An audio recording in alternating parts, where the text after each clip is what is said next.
One side of America was watching Congress vote to impeach Donald Trump for the third time in United States history.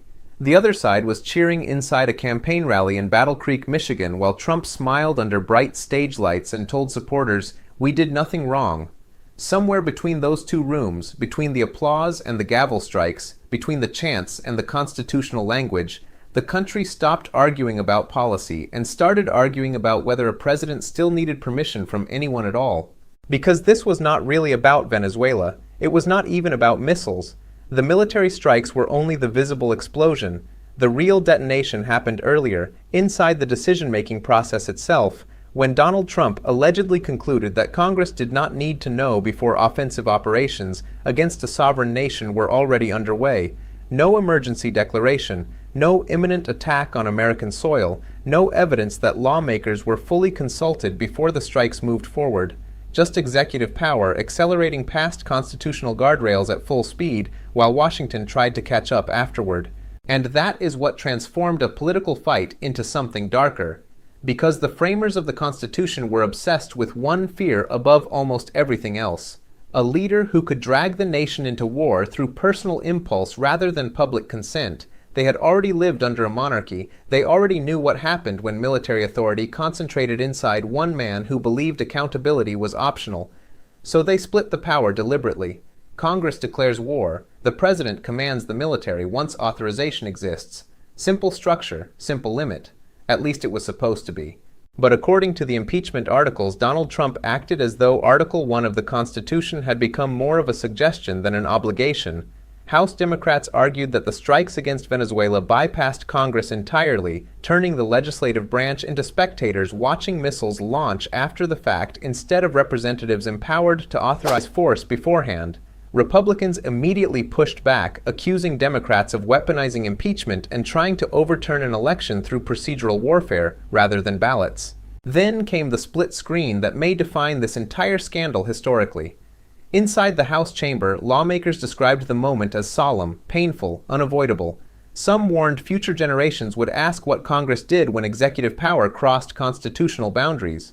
Meanwhile, Trump stood before thousands of supporters and mocked the process in real time, dismissing the impeachment as illegitimate while escalating his rhetoric from outrage into open institutional warfare. He called it a coup. He called it treason. He framed constitutional oversight itself as an attack on democracy. And listen carefully to the psychological trap buried inside that language. A president defending himself is normal. Every administration fights politically for survival. But accusing Congress of treason for exercising impeachment authority is something entirely different. That is no longer a disagreement over facts. It is an attempt to delegitimize the mechanism of accountability itself. Because once impeachment becomes treason, once oversight becomes election interference, once constitutional limits become framed as sabotage, then every future investigation can automatically be dismissed before evidence is even examined. The system stops functioning as law and starts functioning as loyalty. And that is exactly why this impeachment became more dangerous than many Republicans initially expected. Because the core accusation against Donald Trump was not some vague emotional claim about presidential temperament. The accusation was procedural, documented, constitutional, and brutally specific. House Democrats argued that Trump ordered offensive military action against Venezuela without obtaining congressional authorization, even though the Constitution places war powers primarily inside the legislative branch under Article 1. That distinction matters enormously. Americans can debate foreign policy all day long. People can argue whether striking Venezuela was strategically smart, morally justified, politically reckless, or militarily necessary. But impeachment was not built around whether voters liked the operation. The constitutional question was much colder than that. Did Donald Trump deliberately bypass Congress because he believed the authority of commander-in-chief allowed him to launch offensive action first and explain later? That became the center of the collision, and once that question entered the chamber, everything else started collapsing around it. Because the timeline itself created a prosecutorial nightmare for the White House. According to the impeachment narrative laid out in Congress, there was no sudden invasion of the United States, no evidence of missiles already inbound toward American cities, no ticking clock emergency forcing split-second military decisions. Lawmakers argued Trump had time to consult congressional leadership and simply chose not to. That detail transformed the story from urgent national defense into something that looked far more like executive overreach. The difference between those two categories is the difference between emergency authority and constitutional violation. Then came the receipts. Roughly 140 members of Congress had reportedly already signaled willingness to advance impeachment-related efforts before party leadership formally moved forward. That number exposed something important happening behind the scenes. This was not merely Nancy Pelosi improvising a media spectacle overnight. The procedural groundwork had been building quietly for months. Votes were counted internally. Support was tested repeatedly. Democratic lawmakers had been laying track long before the public saw the train arriving. And when the final vote came, the numbers carved themselves permanently into American history. 230 lawmakers voted in favor of the first impeachment article. 229 voted in favor of the second. Donald Trump officially became the first president ever impeached 3 separate times by the House of Representatives. Not once, not twice. 3 separate constitutional judgments by the same branch of government specifically designed to check presidential misconduct. Think about the scale of that for a moment. Andrew Johnson faced 1 impeachment. Bill Clinton faced 1 impeachment. Even Richard Nixon resigned before the process fully detonated around him. But Donald Trump accumulated impeachment proceedings the way some politicians accumulate campaign endorsements. At a certain point, statistical coincidence stops being a convincing explanation. A pattern begins to emerge instead, and patterns are exactly what prosecutors look for when trying to establish intent, behavior, and institutional disregard. Meanwhile, Republicans found themselves trapped inside a political vice that tightened hour by hour.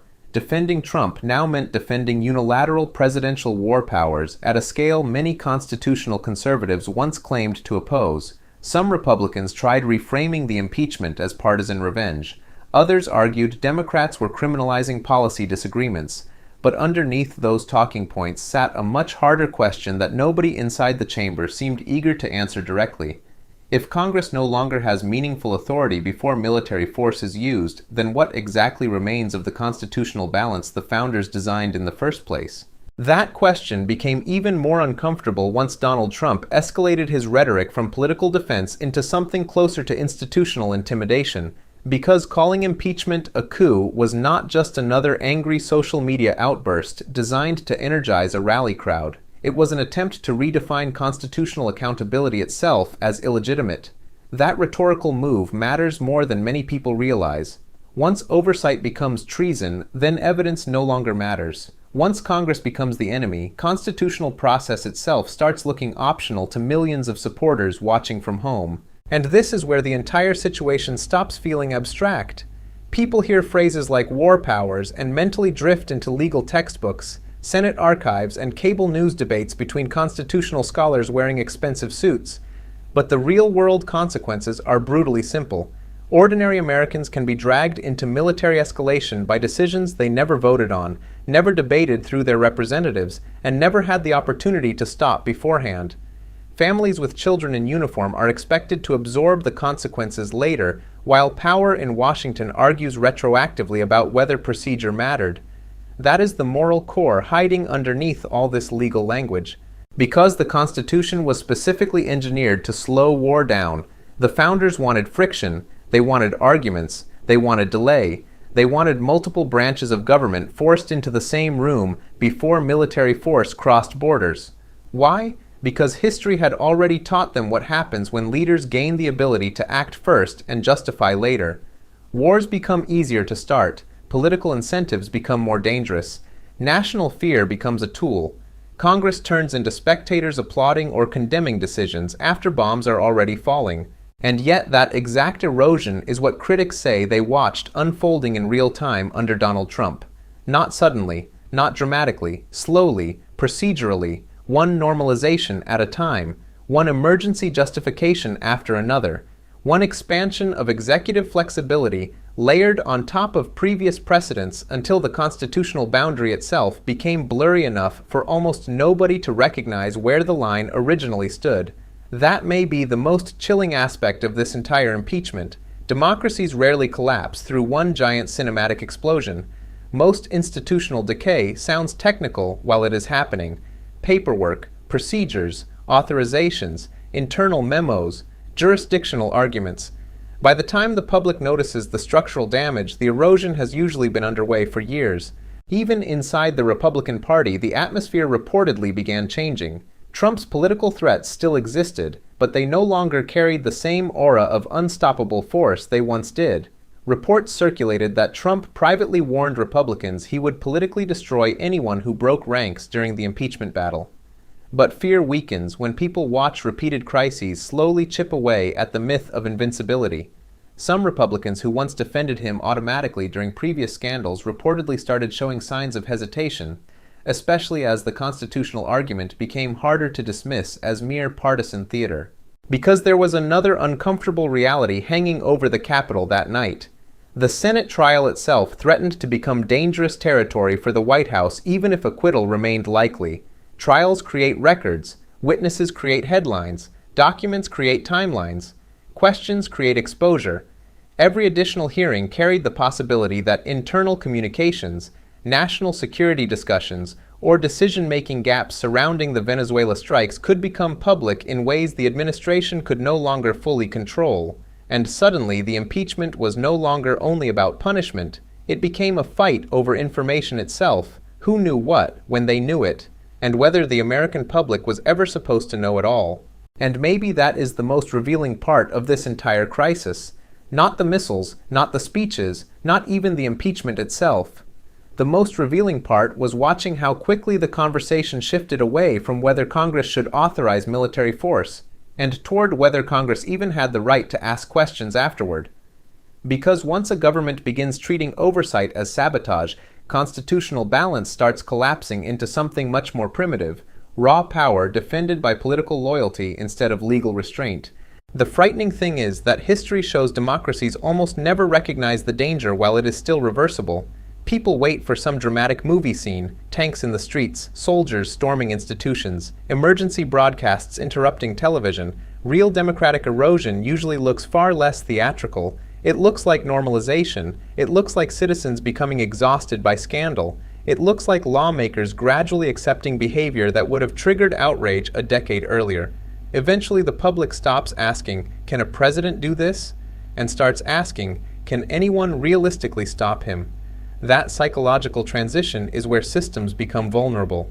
And Donald Trump understood something many politicians never fully grasped. If you can convince enough people that every investigation is corrupt, every prosecutor is partisan, every judge is compromised, every oversight mechanism is fake, then accountability itself begins losing legitimacy regardless of evidence. The facts almost become secondary. The battlefield shifts from legality to trust. That is why the language of coup, treason, and election interference mattered so much. Those were not random emotional outbursts. They were strategic frames designed to make constitutional resistance feel illegitimate before the public could even process the underlying allegations. Meanwhile, the historical record kept expanding whether Trump liked it or not. 3 impeachments. 3 separate moments where the House of Representatives concluded presidential conduct crossed constitutional boundaries serious enough to justify formal charges. Acquittal in the Senate may protect a presidency temporarily, but it cannot erase congressional judgment from history. Future historians will not simply study whether Trump survived politically. They will study why the constitutional system repeatedly collided with the same president over and over again. At some point, repetition stops looking accidental. It starts looking structural. And that is why this story reaches far beyond Donald Trump himself, because the precedent does not disappear when one administration ends. Every expansion of unchecked executive authority becomes available to the next president. Every time Congress fails to defend its constitutional role, the office itself weakens permanently. Future presidents, Republican or Democrat, that will look backward at moments like this when deciding how far they can push military authority without consultation. That is how constitutional erosion compounds over generations. One normalization becomes the foundation for the next. So the real question was never whether Donald Trump would survive another impeachment trial politically. The real question is much more uncomfortable than that. If the constitutional limits on war powers only function when presidents voluntarily choose to respect them, are those limits still real? If Congress can formally object after military action but cannot meaningfully prevent it beforehand, has the balance of power already shifted beyond recognition? And if millions of Americans now instinctively see constitutional oversight itself as betrayal, What exactly happens the next time a president decides the rules are inconvenient? Because once a democracy reaches the point where loyalty matters more than limits, the danger is no longer tied to one political figure. The danger becomes the system learning to live without guardrails. If you found this breakdown valuable, make sure to like, comment, share, and subscribe. Because these stories are not just about politics anymore. They are about whether the institutions designed to restrain power still have the strength to do it.